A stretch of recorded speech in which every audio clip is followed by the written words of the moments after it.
Are you a Muslim? Where did you get your name from? Those were the questions posed by immigration officials to the son of the late boxing legend Muhammad Ali earlier this month when he flew into Florida from Jamaica after attending a Black History Month event. When Muhammad ibn Ali said he was a Muslim, authorities reportedly held him and questioned him for over 2 hours. Ali was traveling with his mother, Khalila Camacho-Ali, the boxing great's second wife and mother of his 4 oldest children. She was also detained.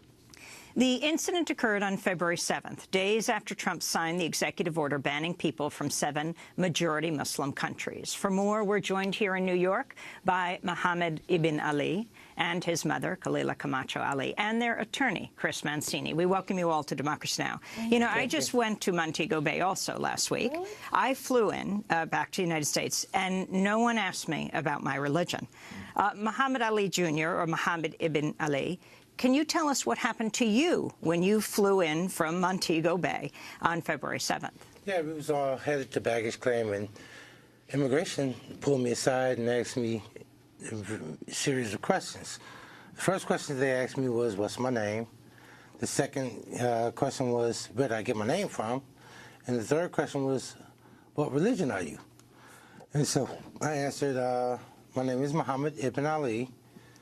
And I said, I got my name from my mother and father. They raised me. They gave me the names Muhammad Ali from birth.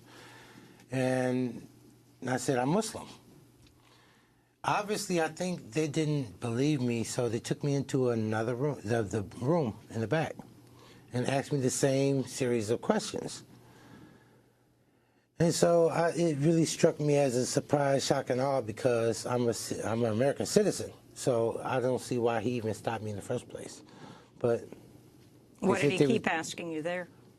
What did he keep asking you in the second room? Oh, they asked me the same questions as he pulled me aside. What's my name? Where did I get my name from? And what was my religion?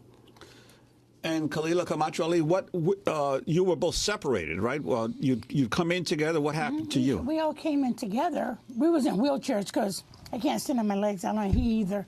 So it was like I said, we're together. That's my son over there. Keep him here with us because we're in a group. And they just ignored it and rolled him out. And I says, where is he going? Where's you taking my son? He says, he'll meet you on the other side. I didn't understand what was that about.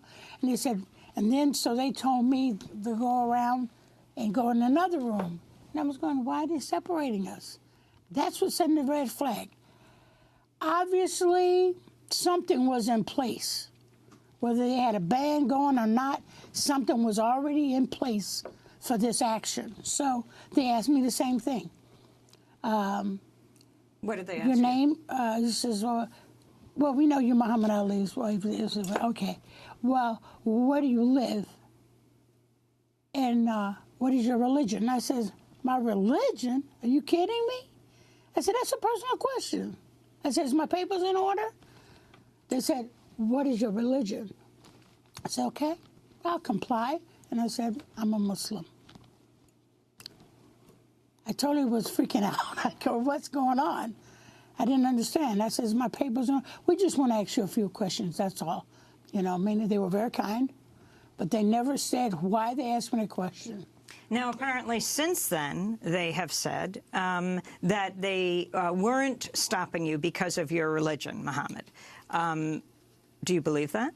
No, because if you didn't stop me because of my religion, why would you ask me what was my religion? And they didn't explain why they were. Were you in that room with other people as well, or were you just being questioned by yourself? There was other people in the room that was being questioned, but I was the only one actually Muslim and black in the room. So, has this ever happened to you? This is the first time. Has this happened? And I've been to England, Manchester, England, a year ago, and nobody approached me or asked me any question like that. And Khalila, come on. Well, I just came back from Paris, France, 2 weeks earlier. But I was alone, and they didn't bother me at all. But when I had my son with me, it totally changed. And Chris Mancini, your reaction when you were contacted and heard about this, and have you had any exchange with the immigration officials since then? Well, we're thinking about trying to waive her privacy rights and demanding an explanation from the Customs Service, and B, an apology. But as I'm sitting here, I'm listening to Khalila, I've got to laugh, because Khalila, the difference between what happened to Khalila and Muhammad is partly a difference between their personalities, which should not be a factor whatsoever in the way Customs treats you. But Khalila is not the type of person to suffer fools gladly. When these guys basically, she recognized immediately that they were questioning her about stuff that she is constitutionally protected from having to answer. Muhammad gets dragged back there alone, and they're separated. And it was quite obvious to both of them that this was deliberate. Some people have asked us, well, could this have been a rogue agent who just decided? No, this was two separate agents, actually two separate groups of agents. This was, as far as I can tell, having been a United States prosecutor for almost 10 years, this is the type of thing that Customs Border Patrol does when they want to develop a profile. And we've been getting calls, we've been getting emails from all over the country. And the two things that people are saying, the first one's heartbreaking. Do you think I should deny my religion so that I can get into the country without being hassled? That's heartbreaking. And the other calls we're getting is, you know, I'm a Muslim, and they asked me the same thing, and then they had a list of questions. Where do you pray? What imam do you practice with? What do you read? What religion do you pray 5 times a day? Are you a member of Jarit something or other? I can't remember the exact name. A sect, you know. Blah, blah, and the list goes on and on and on. So I don't care what Customs says. Nobody believes for 1 second that these two people, especially the Alis, could be separated like this, questioned like this, and then it's just an accident. This is not possible. So we're here with the Alis. Muhammad Ali's father, your father, was born Cassius Clay. Muhammad Ali would later change his name after joining the Nation of Islam. Many news outlets initially refused to use his new name.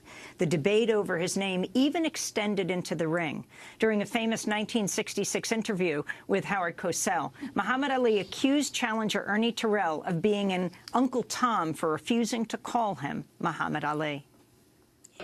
You continue to be unafraid of this man. Yeah, I'd like to say something right here. You know, Cassius Clay, yes. Why do you want to say Cassius Clay when Howard Cosell and everybody is calling you Muhammad Ali? Then why you got to be the one of all people whose color to keep saying Cassius Clay?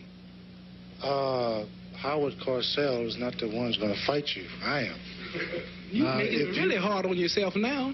Well, why don't you keep the thing in the sport angle? Why don't you call me my name, man? Well, what's your name? You told me your name was Cassius Clay a few years ago. I never told you my name was Cassius Clay. My name is Muhammad Ali. You just acting just like an old During Uncle Tom. that fight, Muhammad Ali repeatedly tormented Ernie Terrell by screaming, "What's my name? What's my name?" I'm wondering, Muhammad ibn Ali, which means Muhammad, son of Ali. Muhammad, what do you think your father would say at the airport in Fort Lauderdale, Hollywood, if he were stopped as you were? I'm a Muslim. That's my religion. My name is no longer Cassius Clay. Dress another thing is my religious belief. And do you know at what point they understood that you were the son of an American icon, of someone who's revered throughout the world? Well, yeah. Did you tell them? Yes, I actually told them my father is Muhammad Ali, but it didn't speed up the process. I think it made things a lot worse.